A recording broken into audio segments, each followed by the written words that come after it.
임계점 아래의 의식 수준에 있는 사람들은 힘을 위력을 쓴다는 거예요. 포스라는 건 뭐냐면 외부 조건에 굉장히 일시적으로 의존을 하고 있고 제로섬 게임을 만드는 힘이에요. 내가 다른 사람한테 무언가를 시키고 싶어. 근데 그게 우리 모두한테 이득이 되는 게 아니라 나한테 이득인 거예요. 그렇기 때문에 이 사람한테 우리는 위력을 써야 돼요. 뭘 쓰냐? 협박을 한다든지 속인다든지 폭력을 쓴다든지. 임계점 아래에 있는 사람들이 무언가 힘을 만들 때는 대부분 이 위력을 쓴다는 거예요. 여러분들이 살면서 생각을 한번 해보자 이거죠. 어떤 사람이 내가 무슨 일을 하기를 원할 때 어떤 힘을 써왔는지 이런 거.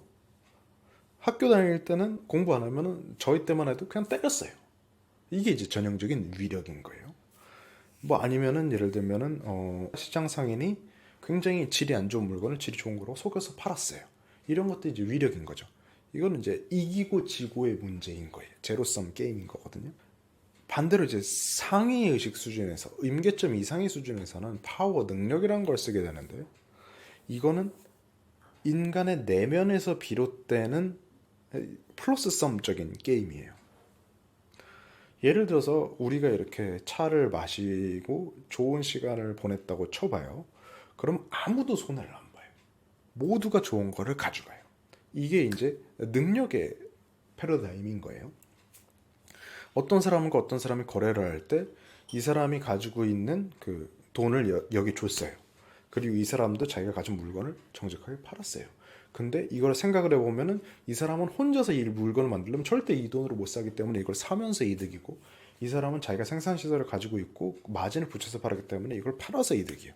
서로 이득인 좋은 거래가 이루어질 땐 이렇게 파워의 영역에서 이루어진다는 거거든요. 그러면 이 위력과 능력의 차이는 이거예요. 능력은 지금도 얘기했지만 플러스섬적이기 때문에 이걸 쓸 때마다 협력을 얻어요. 위력은 쓸 때마다 카운터 포스, 반발력을 얻습니다. 위력을 사용하는 사람들은 대부분 외부 상황에 의존하는 어떤 내가 위력을 발휘할 수 있는 상황에 의존을 하거든요. 내가 더 힘이 세다거나 아니면 정보에 우위가 있다거나 상대방이 굉장히 약해져 있는 상태라던가. 대부분 이 상태에서 위력을 사용한 다음에 그 상황이라는 건 되게 변한단 말이에요. 그러면 반발력에 의해서 대가를 치릅니다. 그러니까 불교식으로 말하면 업보를 맞는 거고, 기독교식으로 말하면 칼로 흥한 자 칼로 망합니다. 근데 의식 수준이 낮은 사람들은 어떻게 하면 저 사람을 움직이기 위해서 내가 바깥에 있는 이 지금 일시적인 힘에 의존해서 위력으로 이 사람을 조종할까, 내가 원하는 걸 하게 만들까를 생각을 한다는 거예요. 그리고 그 모든 시도는 대부분 반발력에 맞아서 이제 카운터 포스를 맞아서 이 사람이 다시 원하는 거를 못 얻게 되는 그런 그 고통의 연쇄에 있게 된다는 거죠. 반대로 상위 의식에 있는 사람들은 능력으로 내가 이 사람한테 무언가를 하게 하려면 이 사람이 자연스럽게 협력하게 함으로써 이게 카운터 포스를 맞지 않고 점점 좀 커가는 이제 그런 거를 이제 얘기를 하는 거고요. 인생이 불행한 사람은 기본적으로 나한테도 그렇고 남한테도 그렇고 의식 수준이 낮기 때문에 분노와 두려움과 내 내면을 못 보고 뭐 수치심과 죄책감에 이런 거에 있기 때문에 계속해서 위력을 써서 일을 해결하려고 한다는 거예요. 근데 그러면 그럴수록 카운터 포스에 맞게 되고 계속해서 내가 앞으로 안 나가게 되는, 잠깐 위로 올라갔다가도 계속해서 떨어지게 되는 이 수준에 있어서 우리가 이 위력의 이 연쇄에서, 위력과 반발력의 연쇄에서 계속해서 임계점 아래에서 고통스럽게 괴롭게 된다는 거예요. 반대로 위쪽에 있는 사람들은 하다 보면 능력을 통해서 잘 되니까 가끔 가다가 뭐 일이 안 풀려가지고 떨어지는 경우는 있어도 일반적으로 계속해서 상승을 하고 자기 있는 이 수준에서는 행복하게 살 수 있다는 거거든요. 그래서 이 위력과 능력의 차이를 이해를 하는 게 굉장히 중요하고, 주변에 인생이 안 풀리는 사람들의 그거를 보면은 능력에 의존하는 사람들보다는 대부분 위력에 의존하고 있다는 패턴을 우리가 이제 발견을 해볼 수 있다는 거죠. 그러면 어떻게 하면 내가 위력이 아니라 능력을 써서 내 인생을 잘 풀리게 할 수 있느냐는 뭐 간단해요. 이게 의식 레벨을 높이면 돼요. 임계점 이상으로. 임계점 이상으로 의식 레벨을 어떻게 높이냐? 기본적으로는 내 의식 레벨이 어디에 있는지를 이제 의식을 하는 게 일단 첫 번째라는 거예요.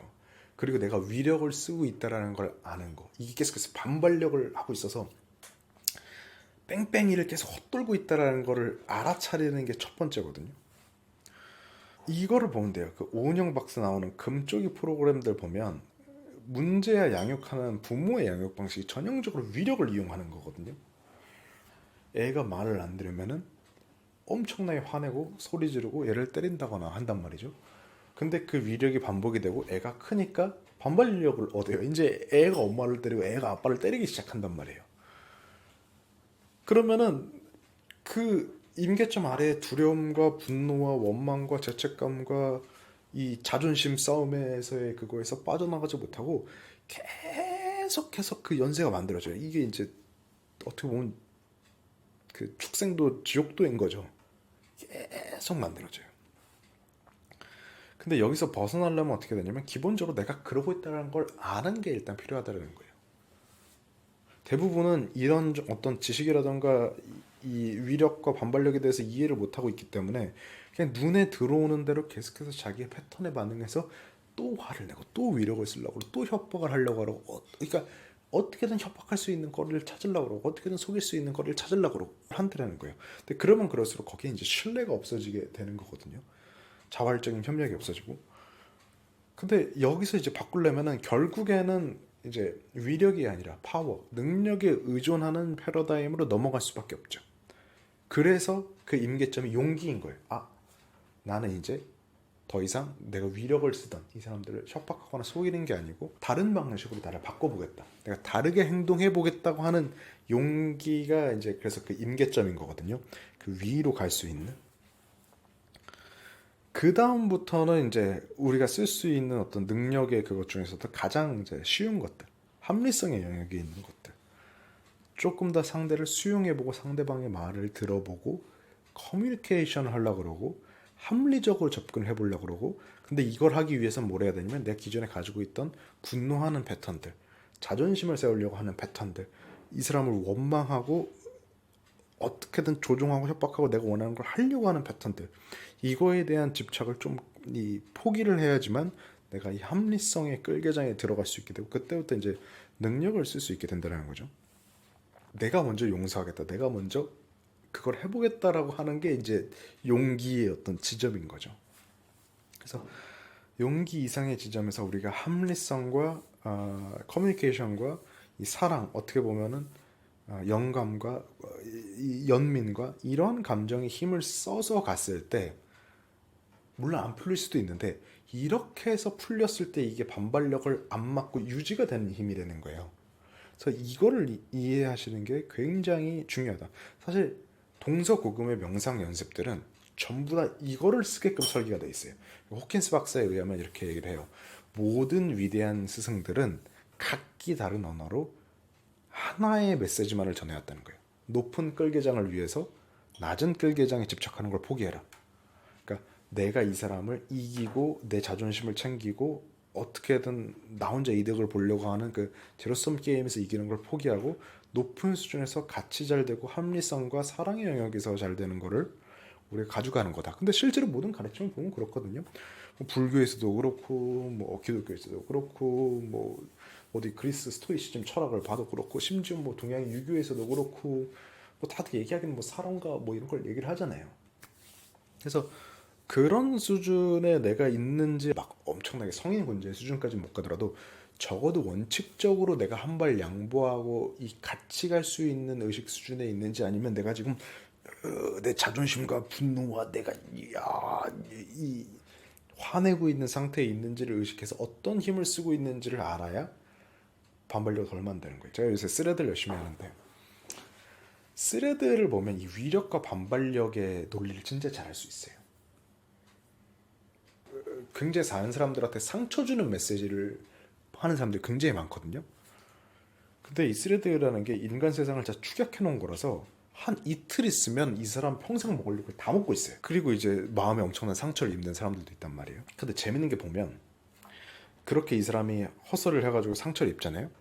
그러면 대부분 절대 미안합니다로 안 끝납니다. 이 사람 또 싸우기 시작해요. 댓글 단 사람들이랑. 그렇게 해서 위력과 반발력의 연쇄가 계속 그래서 어느 한쪽이 나가 떨어질 때까지 계속 이뤄주거든요. 그래서 그거를 보면서 반대로 또 좋은 글을 쓰는 사람들 옆에는 좋은 그 사람들이 모여요. 저는 그래도 나름 이걸 피드를 잘 관리를 해놨더니 어디 뭐 이득을 볼 일이 많이 있었거든요. 스레드를 통해서 누가 뭐 선물도 주고 초대도 받고 어쩌고 저쩌고.